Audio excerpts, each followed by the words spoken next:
Question number 1. Why did you start trout fishing? When I was a kid, a young boy, it was my whole family fished. And I can remember every year my father would take off and, in the spring of the year, always the first weekend of trout season, and take off and go fishing with with his buddies. And of course, being a young boy, I always wanted to go with him, but I never did. And so there was something, mysterious about going trout fishing. I can remember when my father would come home, he'd bring the trout home, and they looked different. They were a lot prettier, more, they were pretty to look at because of their colors and everything. And I always thought that it'd be neat to go fishing for that type of fish. So finally, when I was in 6th grade, my father invited me to go with him, so I got to go trout fishing. And so I guess it was just a natural, the fact that I love to fish, and then being able to go with my father when I was in 6th grade, it kind of became hooked, because it's just a different type of fishing than sitting in the boat. It was fun to get out and see the water, see the stream. I didn't catch any fish that first time, but I had a lot of fun. Okay.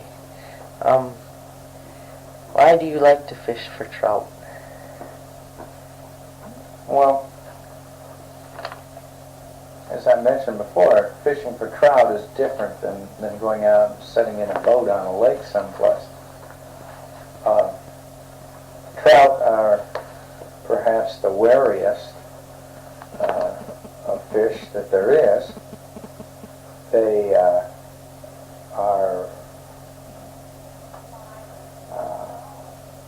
afraid of man.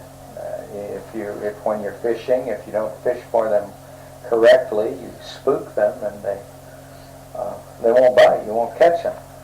And when you trout fish, you have to have a strategy. You have to plan how you're going to fish for them. You have to, first of all, know where trout are going to be at in the stream.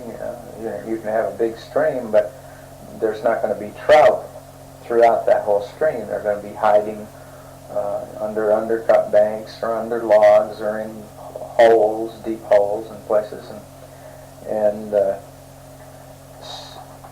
And then when you actually fish for them, you have to present the bait to them so that it looks natural, so that they will bite.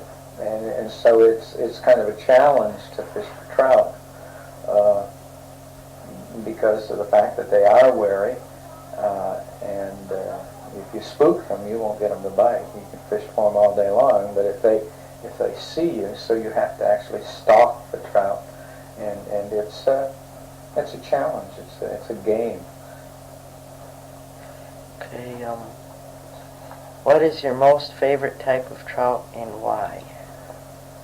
Well, it's hard to say. I guess the most beautiful trout to look at is probably a brook trout.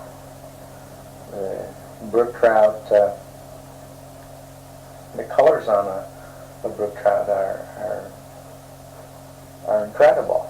They're so symmetrical, and the bright oranges and the dark grays and the wormed mottled on their back, and the little circles, little red circles surrounded by blue on their side, and the colors are just incredible. So they're beautiful to look at. Brook trout are relatively of the 3 trout that I've, well, there's been more than 3 different types of trout, but of the 3 trout most common, rainbow trout, brown trout, and brook trout are the easiest to catch. But they also, they don't grow as large as the other fish, and so when you catch a big one, you have a real trophy, something that's really kind of special. Brook trout are the most beautiful. Rainbow trout probably are, I enjoy catching them because they are probably the best jumpers. When you do catch one or hook one, they jump, they come out of the water, and they make, trying to land one a real trick. Brown trout are perhaps the strongest of the three fish. They're ferocious fighters. One thing I like about fishing for brown trout is that when you present a bait to a brown trout, he doesn't monkey around with it. He'll either, when he bites, if you're fishing with worms, when he bites, you've got him. As soon as he hits the bait, you've got him. Whereas a brook trout, on the other hand, they nibble at the bait and play with it, and it's kind of frustrating. You can tell if you can't see the fish, and you've got a fish that's coming up and biting at your hook, and you can't hook it, and it's a good bet that you're working with or trying to catch a brook trout. But brown trout, if you put a line underneath an undercut bank and he hits, you've got him hooked, and they fight ferociously. As far as table fare, the brook trout are, in my opinion, the best tasting. The brown trout have a stronger taste. They're stronger, fishier taste. And rainbows are somewhere in between them.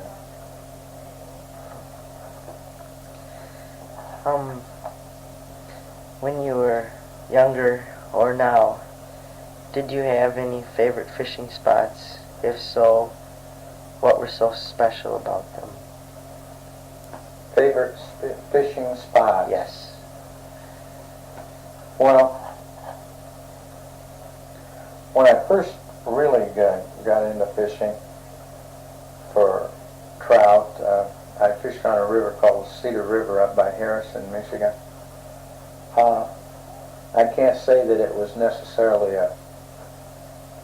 an outstanding trout stream, but there were trout in it, and I can remember going out, and I think I came home one day with three brook trout, as it happened, and that was a pretty exciting experience in that I'd never done that before.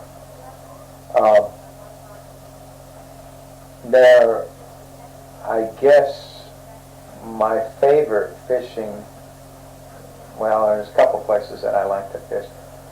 Out by my cabin up in Antrim County, Cold Creek is always a good producer. I've caught some real nice rainbows in Cold Creek. I've caught nice sized brook trout and good brown trout in that creek.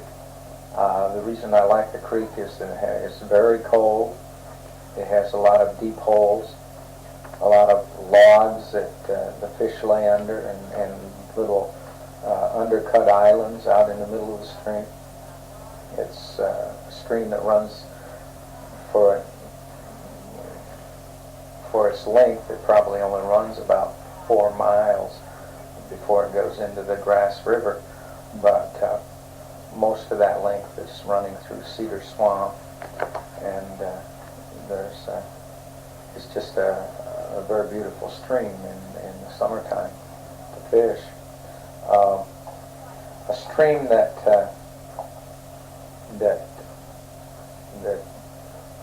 I don't even know the name of the stream, but it's up by Frankfort, Michigan.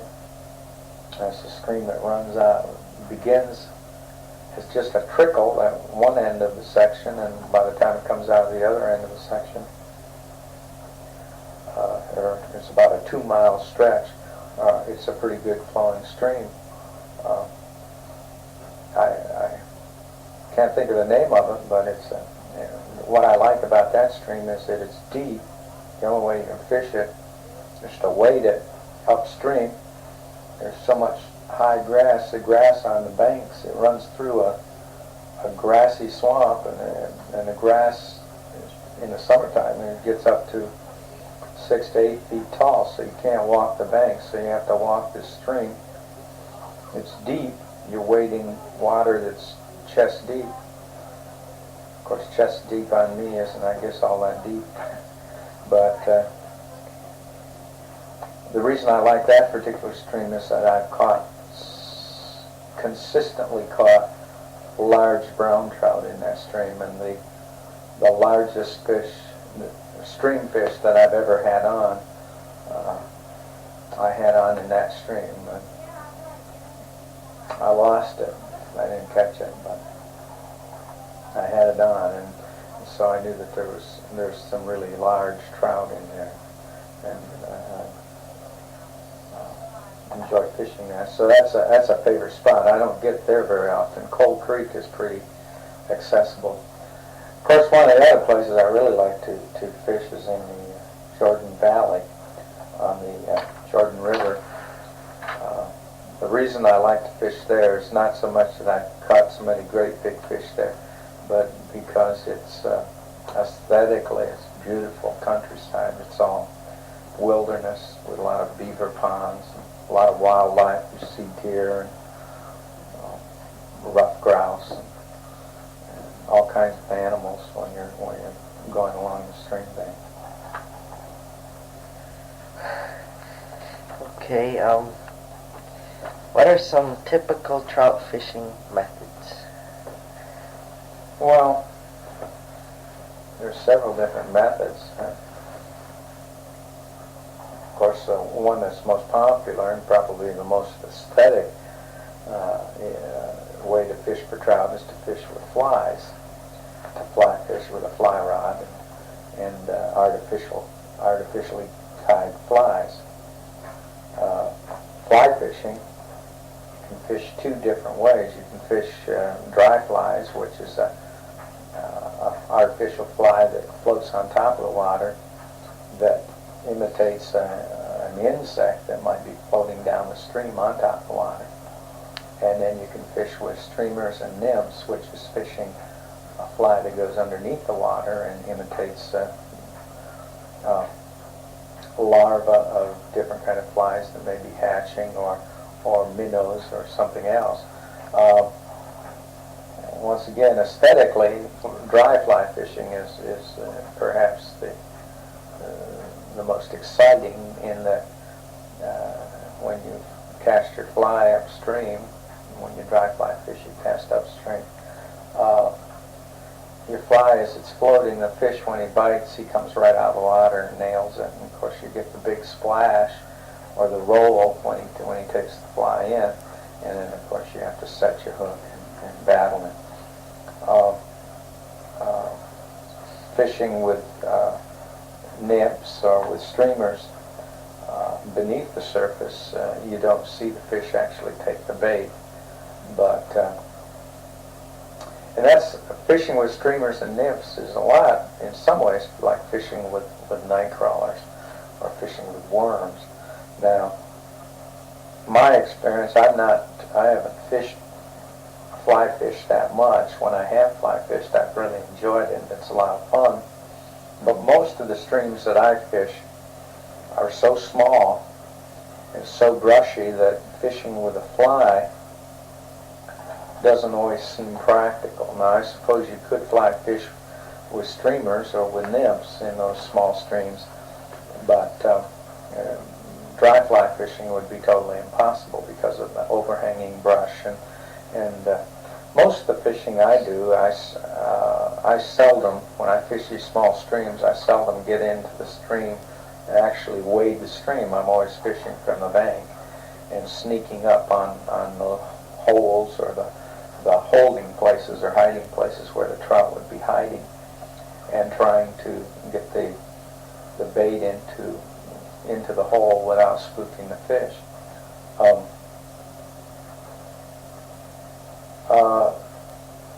When you are fishing with worms like that, a lot of people, you have to know how to read the water. You have to know and have a good concept of what the stream, where the fish are going to be.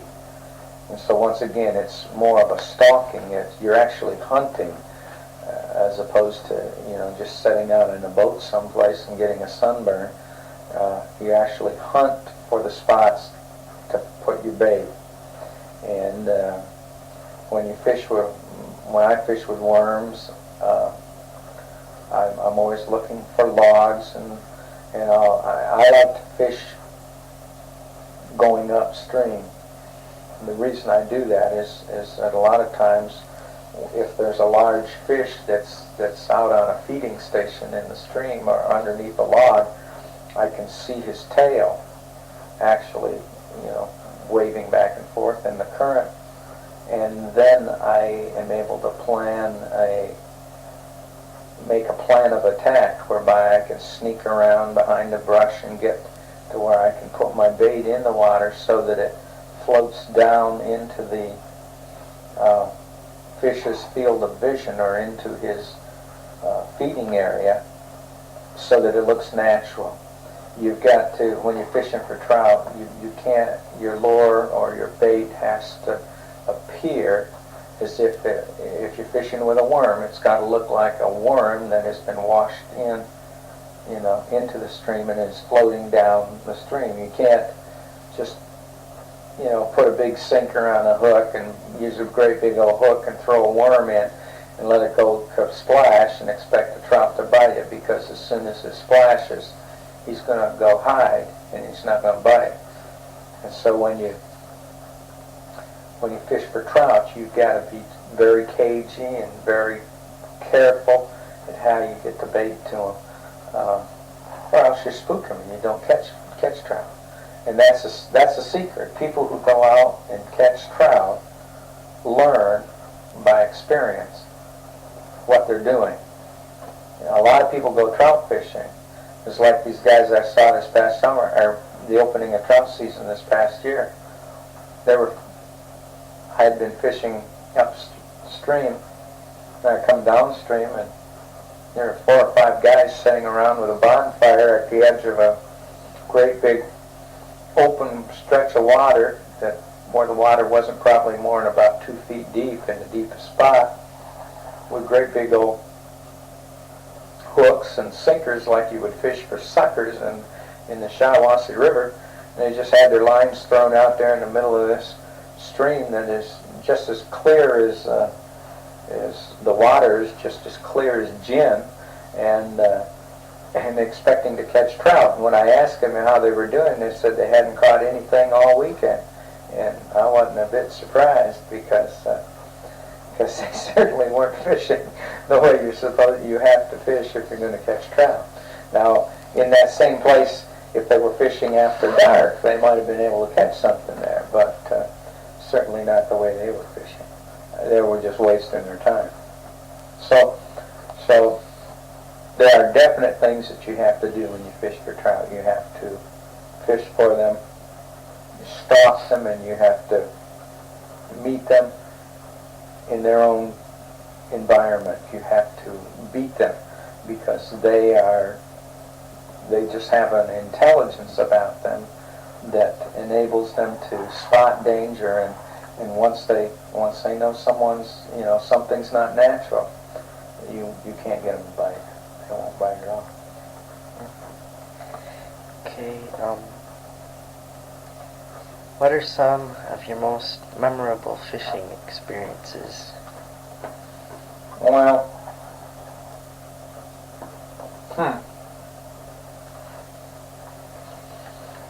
those that really stick out in my mind. Of course, the one time I went up, the very first time I went trout fishing, that was a memorable experience. It's in my mind. I remember it just as if it happened yesterday. I can remember many of the things we did that time. That was memorable, even though I didn't catch fish. I guess as far as successfully catching fish, back a couple of years ago, before my brother-in-law Dick moved to Oregon, he and I took off in his van and spent 3 days just traveling around from stream to stream. We didn't take any food with us. We determined, we had food, but we didn't take any meat. we determined that if we were going to eat meat, we were going to have to catch it. And so we slept in in his van, and we went fishing, and we stopped at several different streams and caught enough fish so that we could eat. But the one was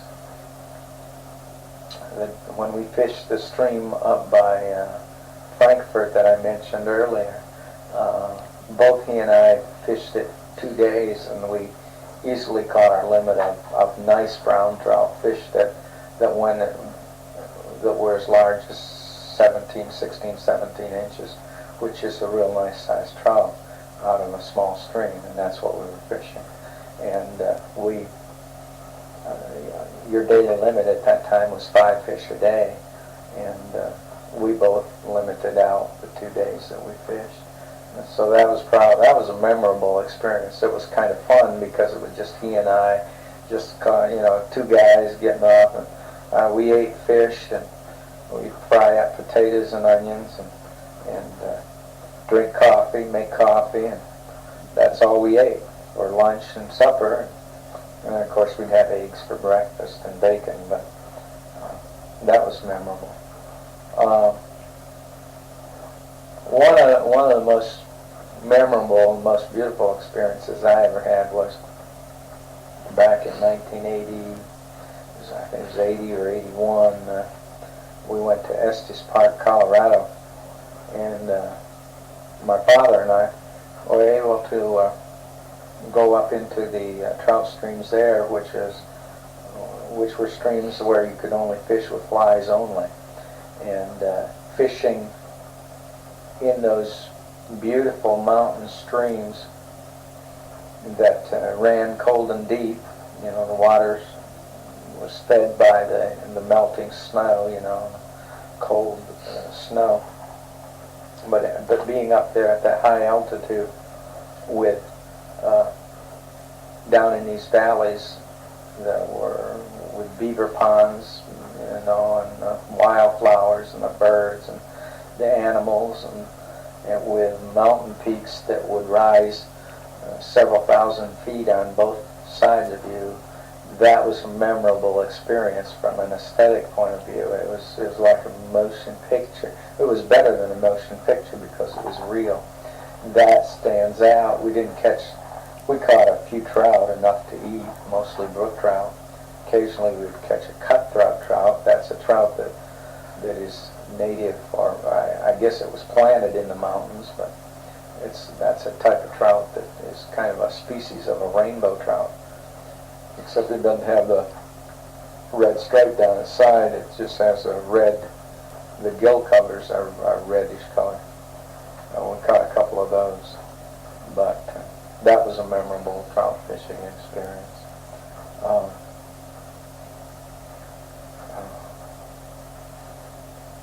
I've caught a few big fish, steelhead, on a couple of occasions that, perhaps were memorable experiences, but really, for me, trout fishing doesn't necessarily mean you have to catch fish, to have it be memorable.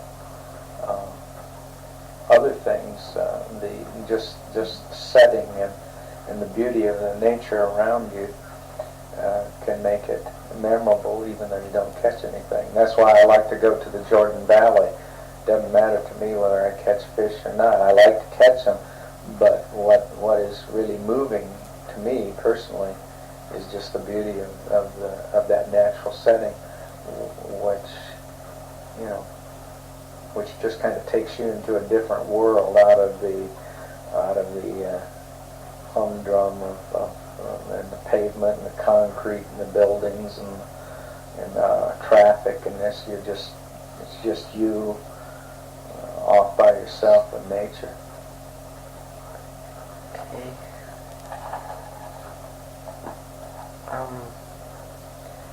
How does trout fishing make you feel?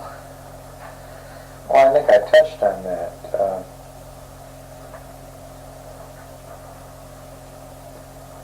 It's you set it apart from the rest the world. You're surrounded by a natural setting. Your adversary is the trout.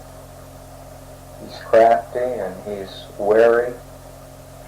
You have to be just as crafty as he is in order to fish for him. You've got to plan. You've got to know what you're doing. If you want to be successful at it, it is a sort of a quest or an accomplishment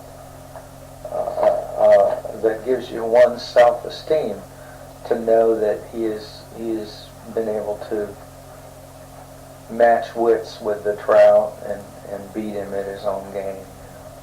And for me, catching trout, the time that I had the large brown trout on and lost him,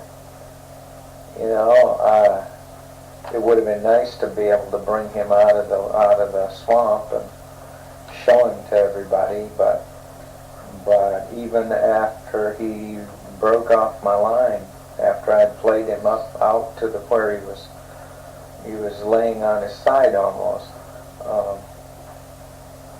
I didn't feel bad about it. As a matter of fact, I felt good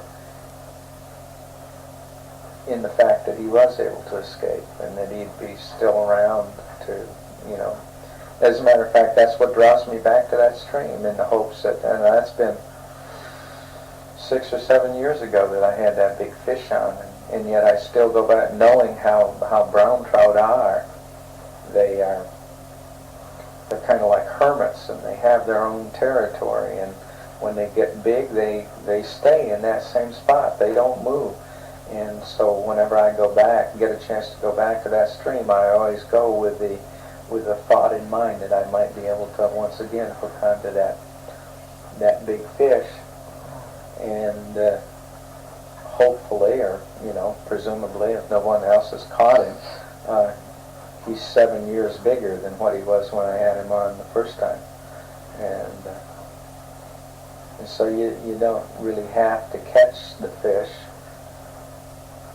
to get a feeling of satisfaction out of fishing. And there have been times when I've even gone fishing and not even caught a single fish, and yet just the opportunity to be out and to pursue something that I really enjoy doing or love to do, it brings me satisfaction and relaxation, and so that's how I feel. I just really enjoy it. What changes, if there have been any, have taken place since when you started trout fishing when you were a kid, from then until now? Well, changes.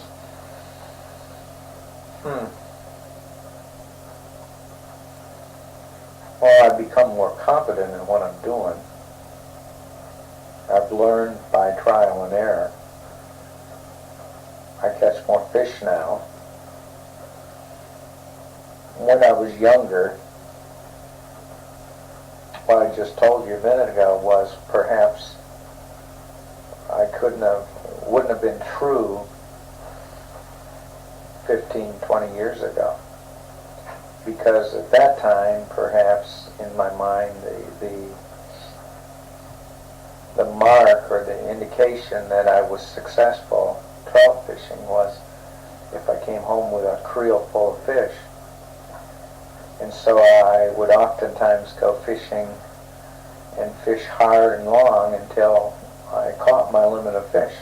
That was it. At that time, your limit catch was 5 trout, brooks or browns, rainbows and brown trout, and then you could catch 5 more brook trout, which would give you a daily limit of 10. Now, your daily limit on brook trout was always 10 at that time. And so I would always fish until I caught my 10 fish. Today, That doesn't matter. If I go out, if I'm hungry and I go out and I want to eat some trout, if I go out and catch 2 or 3 trout, enough to put in a frying pan, that's all I care to have.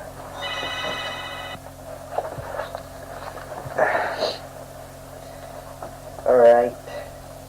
What are ideal trout fishing conditions?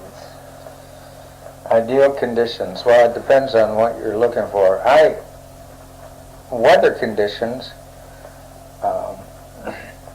I always seem to do better right after it's rained when I'm fishing with worms. And the reason for that is, of course, the rain washes a lot of worms and other terrestrial or little bugs and things into the water. And when that happens, the fish become so involved in feeding that they're not as wary as they normally are. And there's always a good chance that you can catch a lot of trout and sometimes catch larger trout right after it's rained. Not so much, not when it rains so much that the water becomes dirty or cloudy, because most trout streams, you see, or the streams that I like to fish are, for the most part, are clear and clean water, pretty, compared to, comparing a trout stream to the Shiawassee River. They're clear, they run cold. Ideal trout stream in the summertime, probably the water temperature runs, right around in the 50-degree range. In the 50s, right up to about 60, or maybe down to 45 if it's a spring-fed stream or in an area where the springs are. But because a lot of times when it rains, you get all the mud and stuff that's washed in along with the worms and whatever. I don't like to fish when it gets real muddy, when the stream gets real muddy. But right after it first starts to rain. I've noticed that when I'm fishing on beaver ponds, if it's a bright sunny day, or it's been bright and sunny, a lot of times the fish won't bite, but if it clouds up and you get a little bit of rain, what happens is the raindrops making ripples on top of the water blocks the view or the field of vision of the trout, and it makes them if they can't see you or distinguish that you're standing there at the edge of the beaver pond, they're more likely to bite. That's right after it first starts to rain. But normally you will catch more trout on a cloudy day than you will on a day when it's bright and sun shining, under most circumstances, because of the fact that the cloudiness helps the fisherman conceal himself. It makes him, it diffuses the light so that the fisherman blends in with the trees and the shrubbery and the grass and whatever there might be on the stream bank. And so cloudy days seem to work better than a bright sunny days. But I've had days when I've gone fishing right at mid-afternoon and not a cloud in the sky and the sun as bright as can be, and I've caught fish and caught lots of them, and then I've had days when when it's been raining and I haven't caught any. So but as a general rule, cloudy day is better than a sunny day, and if it's raining a little or right after it's rained some, it's usually better conditions.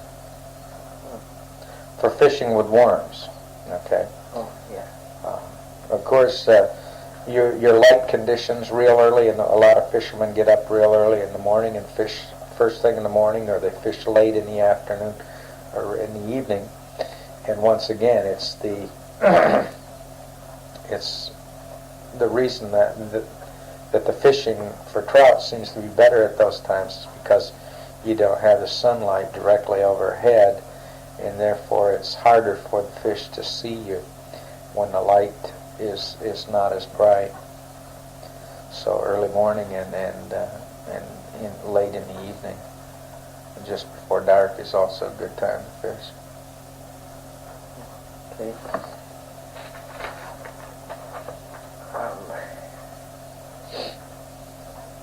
What are some highlights or things you remember most about fishing when you were a kid? Fishing when I was a kid? Yeah. Well, like I said, I didn't do that much trout fishing, and as a matter of fact, I was either in high school or out of high school before I even ever caught any trout. So I can't say that there was that much to it. I remember as a kid, in just talking about fishing, what used to tickle me, my family would always go to Interlochen State Park on their vacation, and I remember my grandpa and my uncle and my dad would get up early in the morning and take off across the lake and go all the way over to the other side of the lake to go fishing in hopes that they were going to catch these big bass or pike that were going to be on the other side of the lake.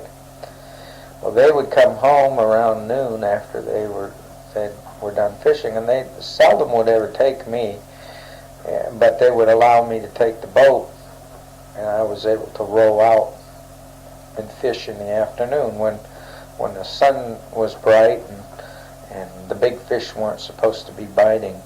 And I can remember rowing the boat out at 100 yards offshore, maybe not that far, maybe only about, really probably 25 to 50 yards offshore, and anchoring in about 5 feet of water and catching all kinds of rock bass and perch, and most of the fish that we ate while we would be on vacation were not the fish that my grandpa or my dad caught or my uncle caught, because they seldom would catch very many of those big ones.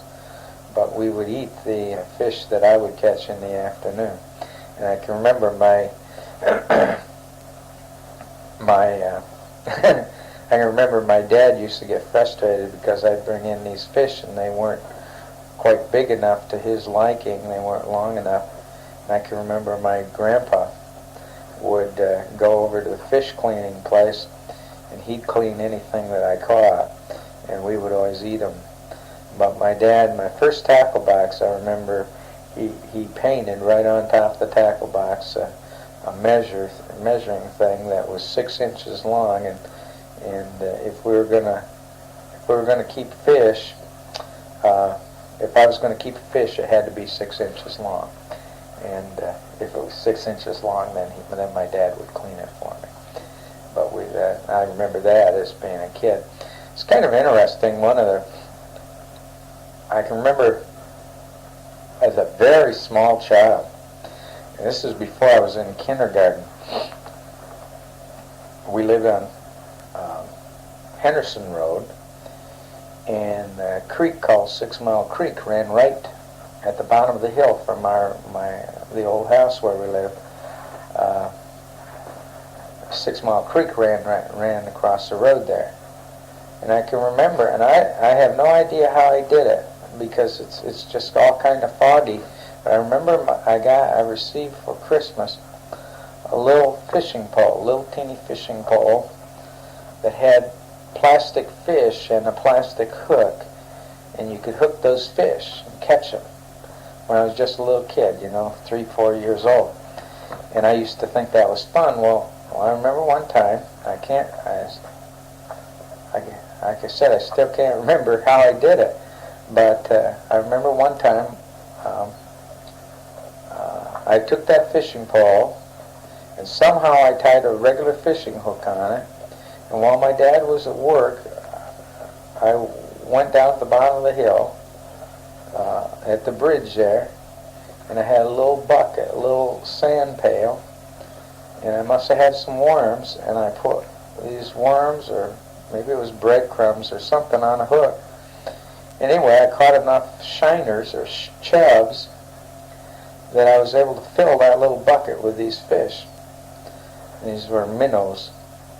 and I took them up to the house, and I was so proud of them that I showed my mom, and I was so proud of them. I was just so sure that my dad, when he would get home, would clean those minnows or shiners for me, and we would have them to eat.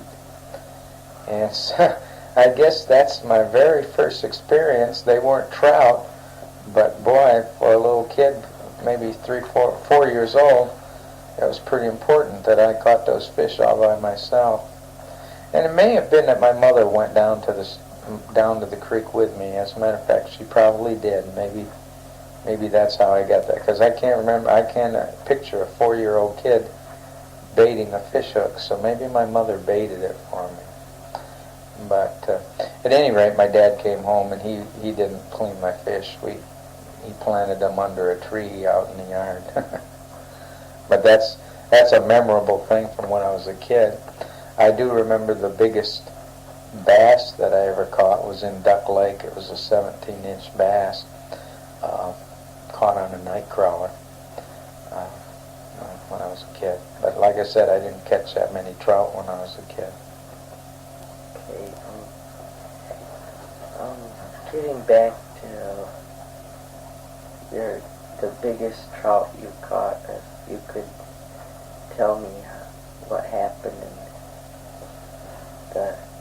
detail of your experience. Well, probably the biggest trout, I've caught some steelhead. Steelhead trout are rainbow trout that migrate from the stream out into a big lake and live in the lake, but when it comes time for them to spawn or reproduce, they swim back up into the stream till the females come in and lay their eggs, and then the male steelhead fertilizes the eggs, and then after spawning they go back out into the big lake, and these fish grow extremely large because out in the lake they have access to a lot of food fish. The shiners and alewife, like in Lake Michigan, or the smelt. And so they grow really large because they have a lot of food that that they are able to eat.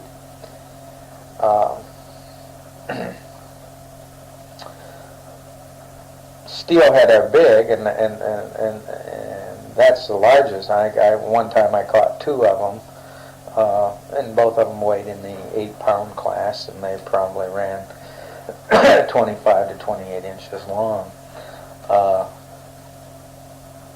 But perhaps the most memorable trout that I ever caught was I caught a brook trout on a stream, in a stream that probably in some places wasn't more than 3 feet wide, and in some places the water probably wasn't more than about 4 or 5 inches deep. And this brook trout was 14 inches. And coming out of a stream like that, coming out of any stream, a 14-inch brook trout is a real trophy. But on this particular stream, it was so small, so brushy,